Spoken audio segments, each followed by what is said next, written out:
South America. Illegal drug trafficking. I'm Gian Russo.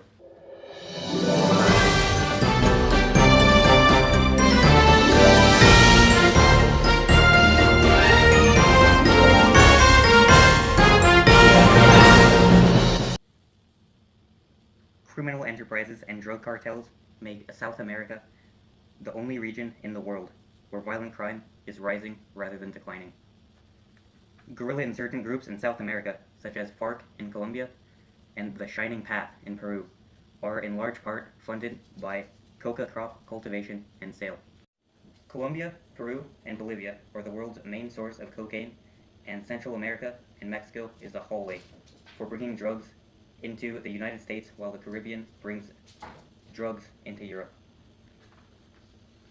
Colombia is currently the main source of cocaine found in Europe, and direct shipments from Peru and Bolivia are a lot more common in Europe than in the US because they don't have to be as careful when shipping to Europe as they do in the US. Rising rates of drug use in Europe have led to the establishment of new trafficking networks that use Argentina, Brazil, and Venezuela as shipment points.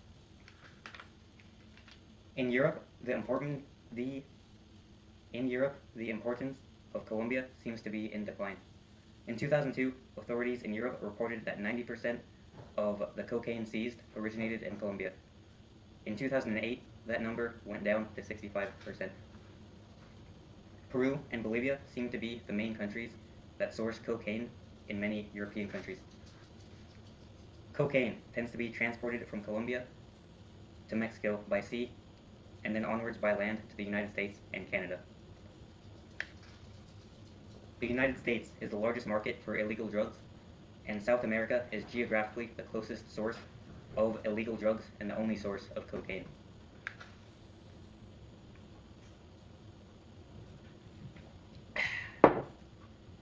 The US estimates that 70% of the cocaine leaves Colombia by the Pacific. Because drug traffickers increasingly pay security and other service providers in shipment countries very handsomely, whether in drugs or otherwise, local drug use in those countries has risen steadily. Cocaine use in Argentina and Brazil is beginning to approach levels previously only seen in the United States. This is because of the growth of the middle class in South America, which has nearly doubled in size since 2000. That means that there is a growing demand for all kinds of goods, whether legal or illegal, all across South America. Countries in the region that are near the main intersections of the illegal trafficking networks are the ones that suffer from the worst of the criminal violence. The main illegal drugs trafficked are cocaine and heroin. The source countries are mostly Bolivia, Peru, and Colombia, but it has shifted over time. There is a large spike of human trafficking from South America, caused mostly by high levels of violence from trafficking in that region. The main supplier of illegal weapons and money flowing to South America is the United States, but other arms producers and drug consumers such as Brazil play a role as well. Throughout the entire region, in both drug production and trafficking areas, there has been surges of violence, corruption, and impunity by the emergence of organized crime groups and drug cartels. This tide of violence can only mean that something isn't working.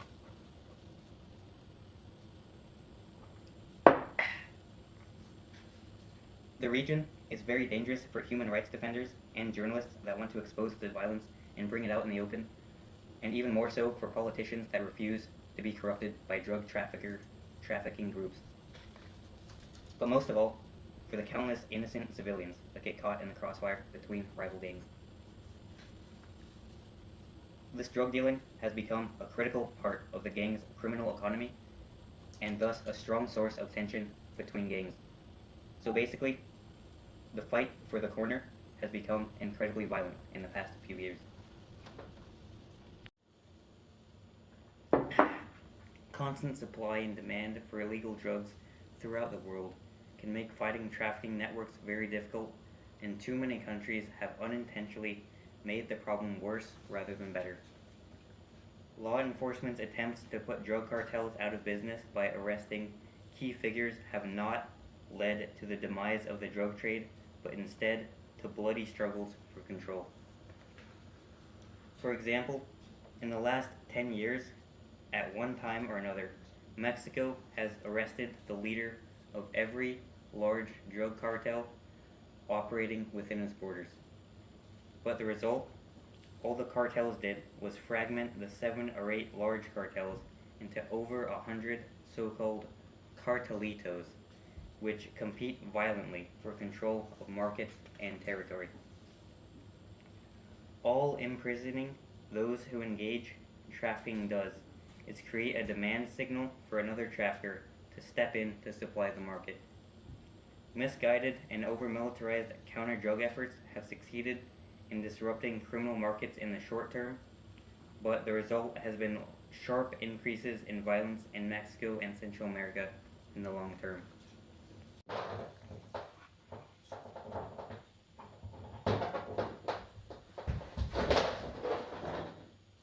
Jesus. As the international community deals with these issues, different solutions like marijuana legalization to reduce the violence of Mexico's drug war and legal export of opium crops from Afghanistan for medical use, and models that follow Portugal's drug laws become increasingly credible. Prohibition only propped up drug prices, so it was assured that the drug trade would continue, no matter how risky or violent it would have gotten. Uruguay became the first country to legalize marijuana in 2013, which was a great alternative to the war on drugs. Instead of trying to violently combat those selling marijuana, they legalized it so that they didn't have to. In order for these international efforts to work, we have to acknowledge that drug demand in the US has played a serious factor in keeping the drug trade in the region going.